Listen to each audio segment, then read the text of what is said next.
Hello दोस्तों, Dalip Hindi shorthand classes में आपका हार्दिक स्वागत है।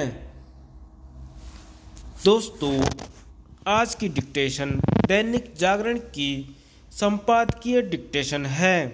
डिक्टेशन की गति 100 शब्द प्रति मिनट होगी। डिक्टेशन स्टार्ट करते हैं 5 सेकंड बाद। सक्रियता दिखाएं सेबी। बहुचर्चित अदानी समूह को लेकर आई अमेरिकी फर्म हिंडनबर्ग की रिपोर्ट और उसके बाद इस समूह की कंपनियों के शेयरों में भारी गिरावट को लेकर संसद में दूसरे दिन भी जिस तरह हंगामा हुआ, उससे यह स्पष्ट है कि विपक्ष इस मामले को तूल देने में लगा हुआ है। वह शायद आगे भी तूल देता रहेगा, क्योंकि उसे इस प्रकरण के बहाने प्रधानमंत्री नरेंद्र मोदी पर राजनीतिक हमले का अवसर मिल गया है। विपक्ष के हमलावर रवैये का एक कारण नियामक संस्थाओं का आगे आकर स्थिति को स्पष्ट न करना भी है। हिंडनबर्ग की रिपोर्ट आए करीब 10 दिन हो गए हैं, लेकिन अभी तक हमारी नियामक संस्थाओं और विशेष रूप से सेबी ने वैसी तत्परता नहीं दिखाई है जैसी अपेक्षित थी।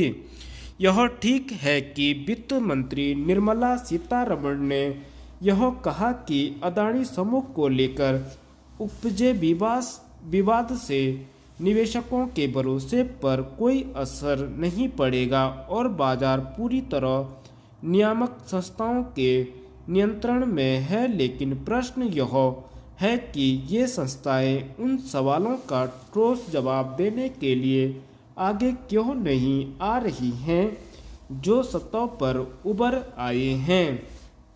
ध्यान रहे कि इन सवालों का सही तरह समाधान अदानी समूह की ओर से दिए गए जवाबों से नहीं हो सकता है, और शायद यही कारण है कि शेयर बाजार में उसकी कंपनियों के शेयरों के भाव गिरते चले जा रहे हैं।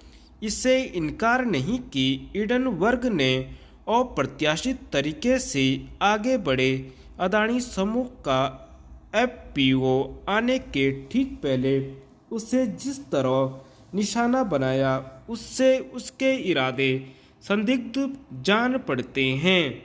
लेकिन उसने जो सवाल उठाए हैं उनका समुचित जवाब तो सामने आना ही चाहिए, न केवल इस समूह की ओर से बल्कि नियामक संस्थाओं की ओर से भी।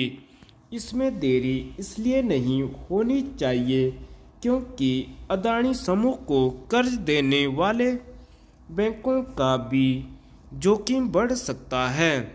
इससे संतुष्ट नहीं हुआ जा सकता कि रिजर्व बैंक ने बैंकों से यह पूछा है कि उन्होंने अदानी समूह को कितना कर्ज दिया है, क्योंकि कायदे से अब तक तो उसे इस जानकारी से लैस हो जाना चाहिए था।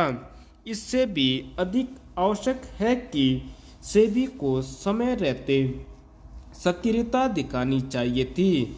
सेबी इससे अपरिचित नहीं हो सकता कि अस्पष्टता और विश्वास के वातावरण में शेयर बाजार किस तरह व्यवहार करता है। सच तो यह है कि उसे अदानी समूह के मामले में अपने ठोस निष्कर्षों के साथ अपनी प्रतिक्रिया इस तरह देनी चाहिए थी जिससे देश के साथ दुनिया को यह संदेश जाता कि कॉरपोरेट गवर्नेंस के मामले में सभी मानकों का पालन किया जा रहा है। कम से कम अब तो यह काम किया ही जाना चाहिए, अन्यथा कल को किसी अन्य की ओर से दूसरी भारतीय कंपनियों को निशाना बनाया जा सकता है। एक माह बाद जोशीमठ जोशीमठ आपदा को 1 माह बीत चुका है। लगातार बढ़ते भूदशाओं के कारण इस अवधि में जोशीमठ शहर कई उतार चढ़ाव से गुजरा है।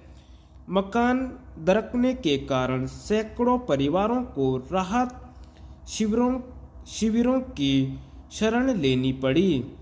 व्यवसायियों को कारोबार से हाथ धोना पड़ा, लेकिन धीरे धीरे जोशीमठ को बचाने के लिए सरकार आगे बढ़ रही है।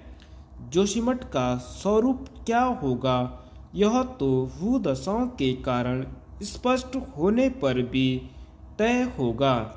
इसके लिए 8 नामी संस्थानों के विज्ञानी अध्ययन में जुटे हैं। हालांकि प्रारंभिक रिपोर्ट के आधार पर सरकार जोशीमठ के पुनर्निर्माण और राहत शिविरों में रह रहे परिवारों को छत मुहैया कराने की तैयारी में है। शीघ्र ही राहत पैकेज का प्रस्ताव केंद्र सरकार को भेजा जाना है। केंद्र भी जोशीमठ की स्थिति पर बराबर नज़र रखे हुए हैं और उसने हर संभव सहयोग का भरोसा दिलाया है। इसी का नतीजा है कि शहर में पसरा सन्नाटा टूटने लगा है और जनजीवन पटरी पर लौटता दिख रहा है। शीतकालीन अवकाश के बाद विद्यालय खुल चुके हैं। प्रभावित परिवार स्वयं को व्यवस्थित करने में जुटे हैं और बद्रीनाथ यात्रा के मद्देनजर व्यापारियों ने अपनी तैयारियां शुरू कर दी हैं। हालांकि यह सिर्फ शुरुआत है और अभी बहुत कुछ किया जाना बाकी है, लेकिन सरकार की पहल से उम्मीद तो जगी ही है। जोशीमठ का आध्यात्मिक एवं सामरिक महत्व किसी से छिपा नहीं है। यह देश के 4 धामों में से एक बद्रीनाथ का मुख्य पड़ाव होने के साथ सीमा क्षेत्र में सेना, आईटीबीपी व बीआरओ की गतिविधियों के संचालन का अहम केंद्र भी है। इसके अलावा बद्रीनाथ धाम, हेमकुंड साहिब, फूलों की घाटी, विश्व प्रसिद्ध पर्यटन स्थल औली व पंचबद्री में एक भविष्य बद्री धाम के साथ ही चीन सीमा से लगी नीति व माणा घाटी तक पहुंचने का मार्ग भी जोशीमठ शहर से होकर ही गुजरता है। ऐसे में जरूरी हो जाता है कि यह सीमांत शहर जल्द से जल्द व्यवस्थित हो। धन्यवाद।